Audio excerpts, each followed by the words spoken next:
Welcome back, baseball fans. 1972-75 carryover league. We have second round draft results to give to you in this video. We're just going to pick it up right at the top of the second round with the Ohio team. They took Vita Blue in the first round. And in the second round, they did a crafty move. They also picked up Lynn McLaughlin in that blue deal. So once they had a 72 card, they improved it to a 74 card, where he can pitch on 3 days rest with a 2.69 ERA.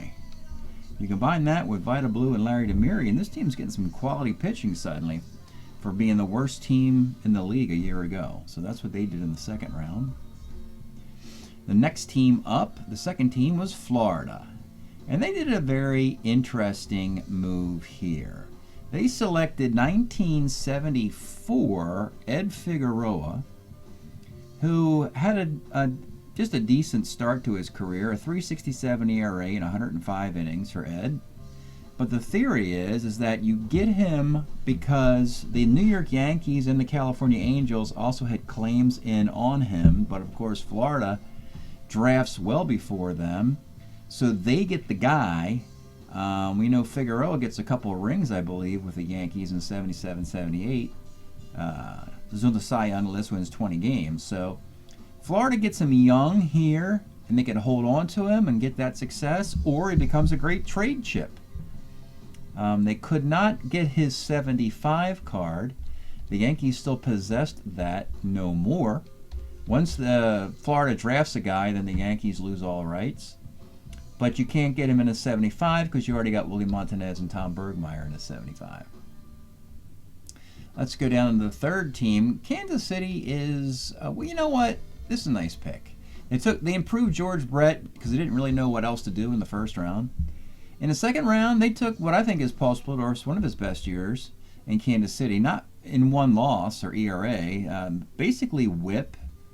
And he's 12-12 in 72 with a 3.13 ERA and maybe a career low 118 WHIP here.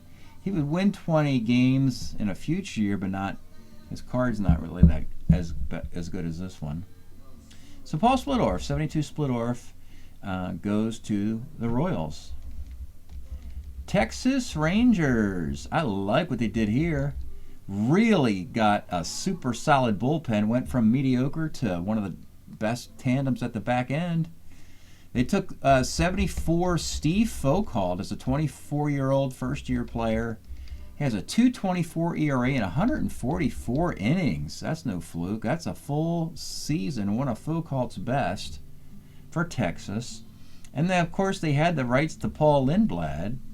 So they exercised those rights, but they did it in 74 when he actually was an Oakland A with a 2.06 ERA in 100 innings. Folks, Paul Lindblad and Steve Foucault to close out Texas Ranger games.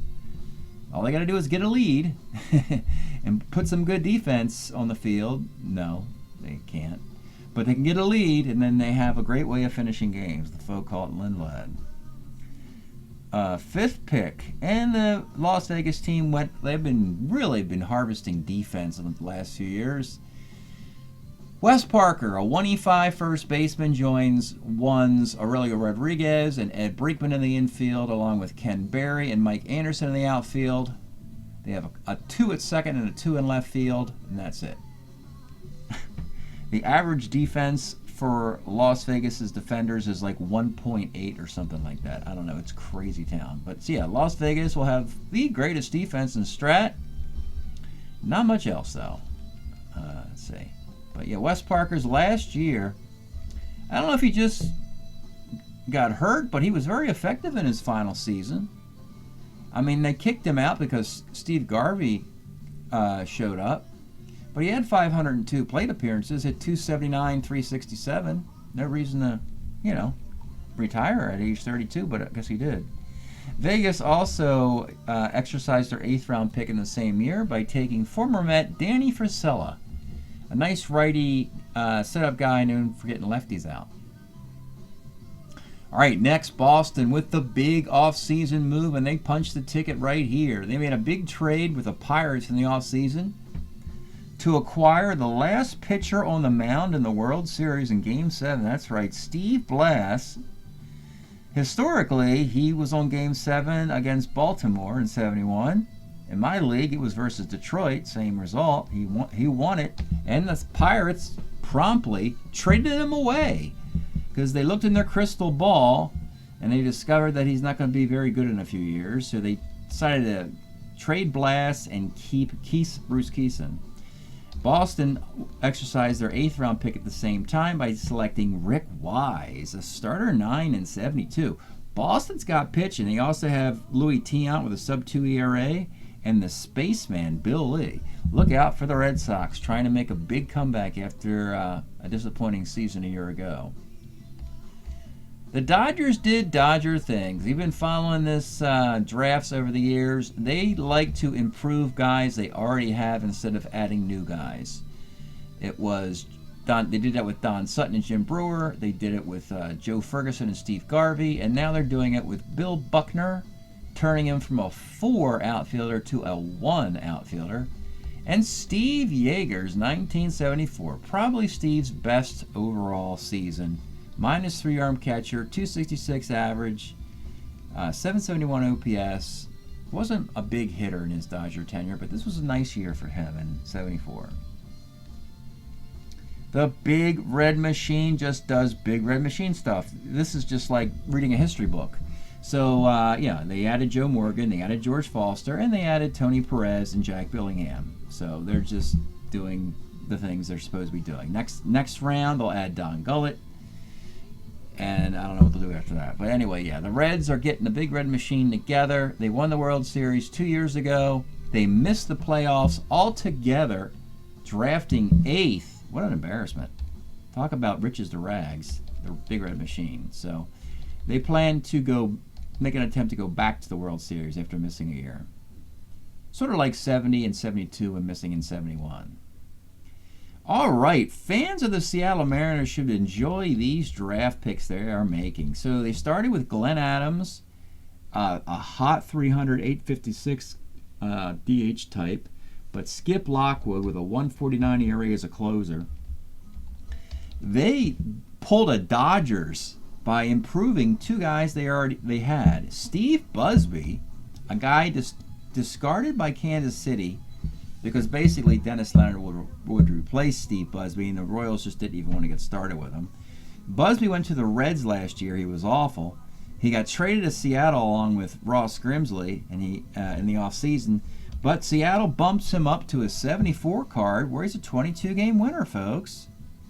And they improve Rich Folkers, a nice lefty setup guy, former St. Louis Cardinal. These are 4 quality players on a lowly Seattle team, so maybe Seattle can be competitive. We saw the Toronto Blue Jays had a nice season a year ago. Maybe it's Seattle's time. But those 4 players they've added in just 2 rounds, very good. Colorado took Rick Monday in the first round with the Commissioner Award pick. They took Sam McDowell. In the second round, they doubled up with 1975 players. They just picked a Dave Kingman card. They're all about the same. This Dave Kingman card had the highest slugging, 494. So that's nice. He's 26. And they also took Etchebarren. Andy Etchebarren's got a nice 1975, hitting 267. Good for the Colorado Rockies. All right, picking 11th, Arizona Diamondbacks. They continue their quest to collect 300 hitters. They're sort of like the opposite of Las Vegas, who collect defense. These guys collect 300 hitters. So after getting 302 and 302 Steve Braun and Mike Vail, they went out and got 307 John Knox. Came up out of the Detroit system, had a couple years, then disappeared. So 300 hitters, and still not sexy.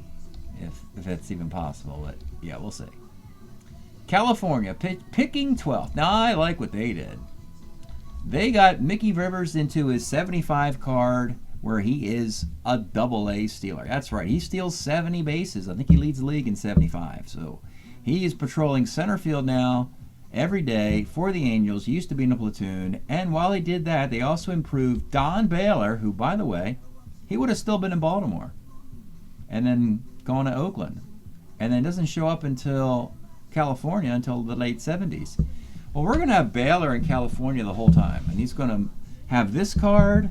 And when this card is up in 75, they're going to go right to the 79 MVP card for Don Baylor. So this is a heck of a run for the Angels with Mickey Rivers and Don Baylor. Paul Shaw and Darren Johnson are older players, not so much, but kind of like what California did there. All right, the Mets. Well, they just punched the ticket 4 times for their 4 best Met players. They, of course, went with Tom Seaver, Bud Harrelson in the first round. They doubled up in the second round by taking Rusty Staub, his best year in 72. And Tug McGraw had a 1.70 ERA in 1971, and he has a 1.70 ERA in 1972. 72, he gets knocked around by lefties a little bit. Just a word of caution there. Not nearly as good as 71, but still, he's the great closer, Tug McGraw. So the Mets just are punching the ticket just like the Cincinnati Reds punched the ticket. Just bring back the same guys. The Hall of Fame, the Ring of Honor guys, I guess. All right, Milwaukee.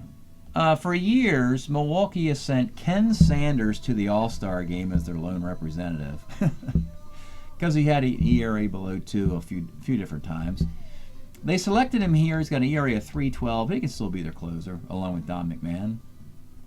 And they also announced their 8th round pick, second baseman Ron Theobald. Steady fielding 2E10 second baseman with a nice on base percentage.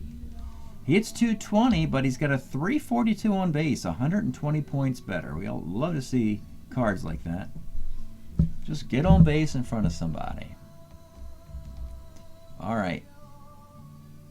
Picking 15th, the Padres. They finally, and this seems like it's taken forever to materialize, but yes, it's taken Dave Winfield. They didn't take his 73 card. They finally have taken the 74 card for Dave Winfield.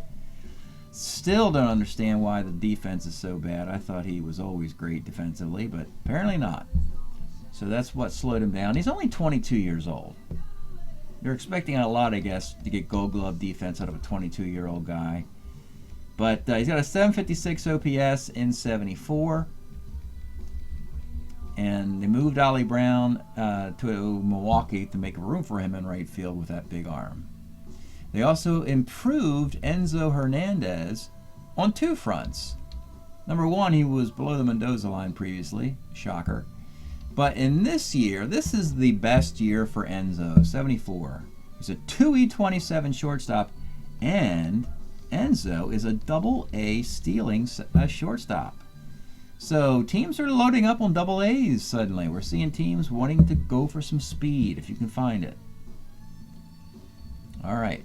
The Astros bring up the first half, the 16th team. Last year, they struggled with the worst left-handed pitching in baseball. This year, they went out, they traded for Dave Roberts, who had a 2.10 ERA for the Padres. They got him in the first round. And then this round, Stephen Gorey, they traded for him. Had some nice years with the Cleveland Indians, Kansas City Royals. He's 30 years old. He's got a 2.81 ERA. 2 outstanding lefties in their prime with sub-3 earned run averages. Good to know for the Astros. And they also, in a sneaky move, double that up by taking Joe Niekro, who's starting to get control of the knuckleball. Not enough to go back to starting pitching. He's in the bullpen here as a relief 3. Actually, he made a couple starts, but they just made him a relief 3. He's got a 3.56 ERA and a surprisingly low whip in this era for him of 125. Which is pretty low for him until he masters the knuckleball by the mid to late 70s. Then it's a different version of Joe Niekro shows up. All right, a little break here. And we'll continue. The 17th team, the Twins. They're making some noise. They went with the big noise of Ruth and Heisel in the first round, and they're making more noise with 2 players who have some of their best stats, at least Tom Murphy. He's got a 1.90 ERA now that he's in the bullpen. And the Twins, for the good news for them, they always have good bullpens in this timeline for me. They had Pete Reichert, they had Stan Williams, they have Bill Campbell, and then they got Tom Murphy as well. And they went with a 35-year-old Leo Cardenas card because he hits well over 330 versus left-handed pitching.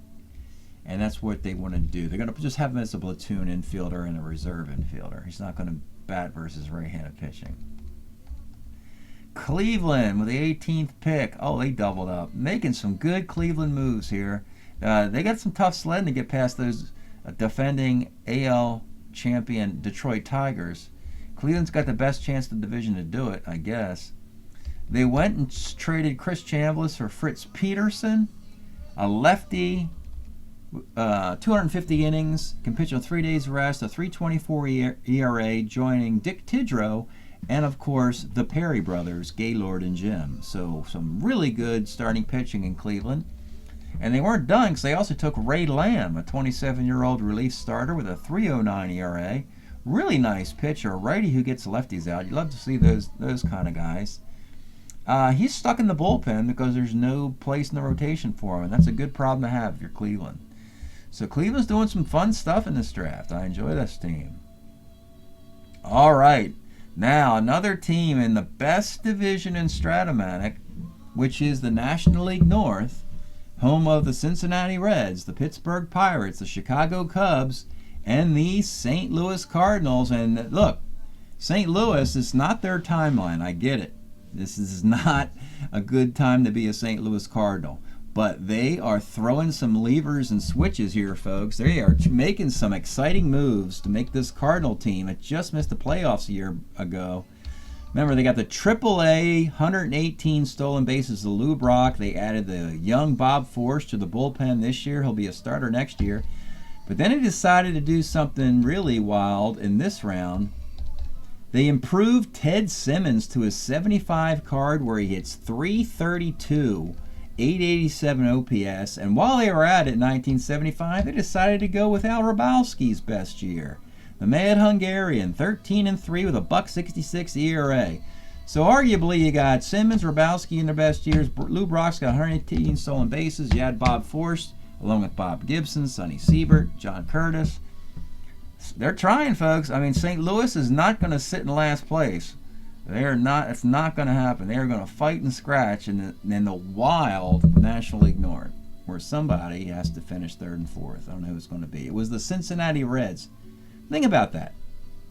The Cincinnati Big Red Machine were in last place in this division last year. Why? They had a slump. They just slumped, and it puts you in last place. All right. Drafting 20, the Expos. Interesting year for this player. They made the trade with Baltimore, Kenny Singleton for Dave McNally, but they get McNally with a little more juice in the tank than he would have in traditional MLB. They had their choice of 72, 73, and 74, and surprisingly, they took 74 as a 31-year-old instead of 72 and 73, because in these years, they plan on adding Bill Stoneman, they plan on adding Steve Renko, and one more guy that escapes me. Ron Hunt, the hit-by-pitch machine guy. So those guys are coming in those years. So McNally said, I'll go 74. So he's 74, joining the kid, Gary Carter, and Jerry White. All right, now we go to 21, which is the team that made the playoffs a year ago, Portland. Not a big move, an effective move, though, under the radar. They take Ray Sadecki, a lefty setup guy who could also start. He's got a 3.41 ERA in 103 innings. Relief starter. He's one of those lefties who really buries left-handed hitters, makes them look foolish. Would be much better off in the bullpen than as a starter, because the righties would start to get to him as a starter. So the plan is to leave Ray Sadecki in the bullpen. Oh, the Chicago Cubs. You talked about the Cardinals up here. Folks, I built a monster team in Chicago. I don't even know where to put everybody. Put it this way. At one time, I had Jose Cardinal in left, Del Unser in center, and Jim Hickman in right field. But then I realized I wasn't I didn't have the cards sorted properly, and I forgot about 1972 Billy Williams is still here. And the Cubs, my goodness, after adding Fergie Jenkins, they went to some kids in 75. Andre Thornton, a 2E18 first baseman who hit .293 with 18 bombs. And they got this catcher, Tim Hosley. Who? Tim Hosley in 75. 255, 382, 433, 815. A short sample guy, 141 at-bats, but he crushes the ball. Homers, walks, strikeout kind of deal there. So this Cub team is going to have, they're going to have some talented players on the bench. They have like 10 guys who should be playing every day. They have Hosley, Hundley, Carmen Fanzone, Andre Thornton. Eventually they'll have Beckert and Kessinger with Ron Santo and Bill Madlock and Billy Williams, Jim Hickman, and Del Unser and Jose Cardinal. I mean, you can't field a lineup with all this talent the Cubs have. They might be the best team in the division. I don't know. After thinking about this, because Fergie joins Bert Hooton and Milt Pappas. Bullpen's not much, but I tell you one thing: there's going to be a lot of runs scored in this division. After, with what the Cardinals and Cubs are doing. Let's keep going. The New York Yankees. Well, they were just punching the ticket on keepers. They like the older guys here.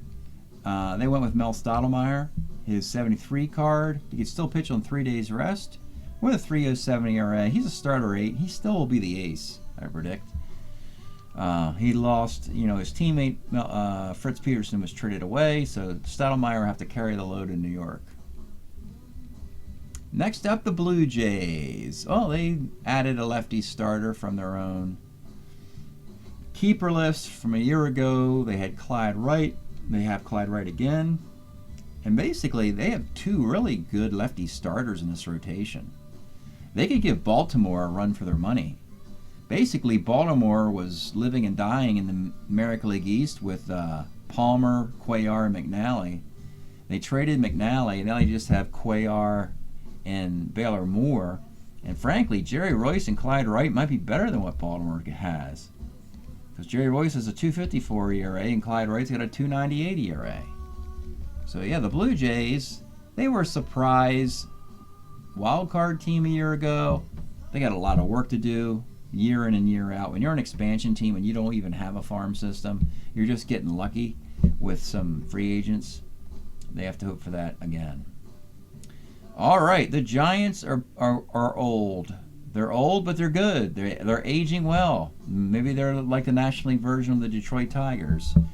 After taking 41-year-old Willie Mays and 34-year-old Marichal, they went to Dick Dietz again. So Dietz had a fantastic 70 with the Giants.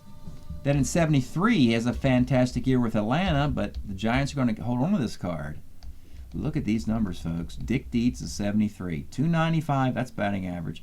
474 on base, folks. 432 slugging with a 905 OPS. 474 on base for Dick Dietz. The Giants love to draw walks. Willie Mays, Bobby Bonds probably will lead the league in walks. And the Dodgers better be careful out west. They didn't even win the division last year. It was these Giants who won it. Next up, the White Sox, and they have the blueprint has already been printed out. They're not going to do anything out of ordinary. Everything is already dialed in.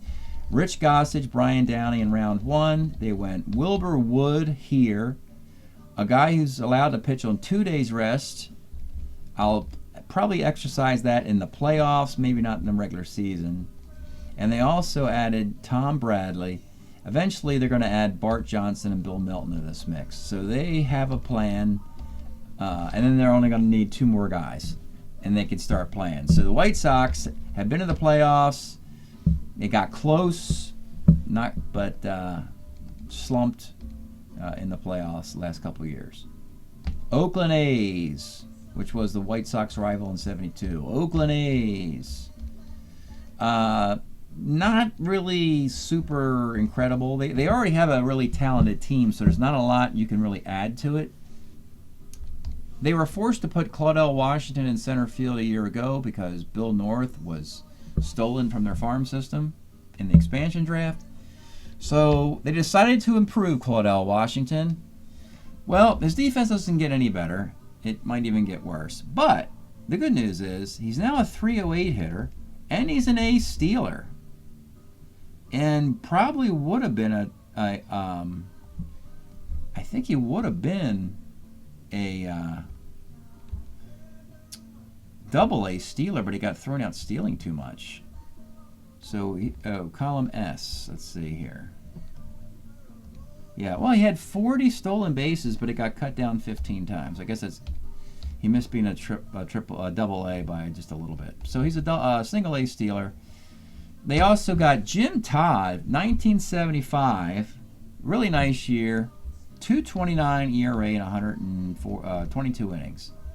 Adding to the bullpen, replacing Ron Taylor, joining Raleigh Fingers, Dave Hamilton, and Bob Locker. All right, Atlanta. Oh, jeez. Well, you heard me moan last year about how I built a monster in Atlanta, and I really did, folks. Atlanta had the most potent offense in the Strat-O-Matic League a year ago. So Hank Aaron had like 47 home runs. He was a first-round pick, but now he's got 40. But we decided to improve. Well, Ralph Garr in 1972 hit .325, and we decided that we didn't like that card. So we decided to improve Ralph Garr into a .353 card. I don't know. I don't know how.